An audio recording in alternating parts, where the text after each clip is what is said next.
Un 4-3-3 classique où Jordanov revient donc sur le flanc droit défensif, Mabea à gauche, Vandenberg au but, 4 défenseurs, Janssens à gauche, Stalens à droite, très offensif on le sait, Stalens remporte le duel. Oh là là, attention Vandenkebus, deuxième faute en l'espace de quelques instants. Ouais, c'est pas mal joué ça, c'est splendide même. Et il était attentif Jensen. Prendre l'appareil de l'autre côté de Kuiper. De Kuiper pour Bernat. Bernat, la frappe, c'est contré. Oh, Vandenkebus et Vassal maintenant au-dessus. Ça chauffe des deux côtés. Pour permettre aux 4 arrières de respirer. Là, c'est plus compliqué parce que Vaneno va presser de Kuiper. Et l'intervention de Vandenberg. Eh ouais, vous le voyez quand Hendricks... Mertens, Chalouk, 3 joueurs de Westerlo, est-ce qu'il peut passer chanceusement? Mais il passe, Chalouk qui n'a pas une frappe extraordinaire, qui se dit d'aller chercher. Et Brahms, la frappe des Brahms, c'est repoussé dans les pieds de Chalouk. Et voilà l'ouverture du score. Je pense que c'est complètement mérité pour Daines.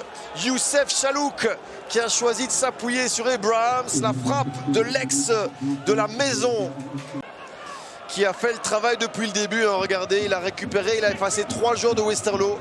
Trouvé Abrahams, frappe repoussée par Jensen dans le but, dans les pieds, que dis-je, de Chalouk, avant que celui-ci ne propulse ce ballon dans le goal. 0-1 pour les visiteurs à la demi-heure.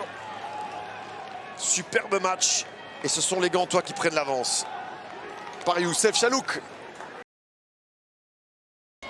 Et ouais, faut pas non plus tenter le diable.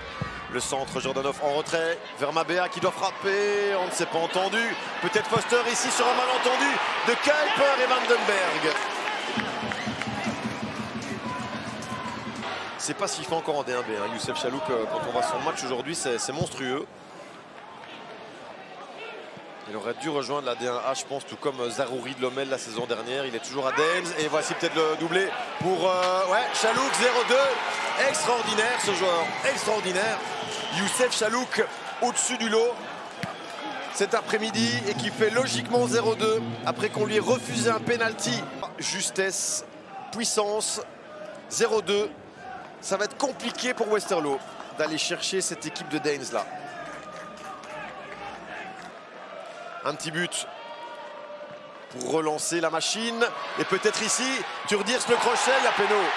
Bah ouais, il y a péno là, cette fois-ci il le donne. Et bien voilà, 20 minutes du terme, Prichinenko ne peut pas... Vandenkebus à la base.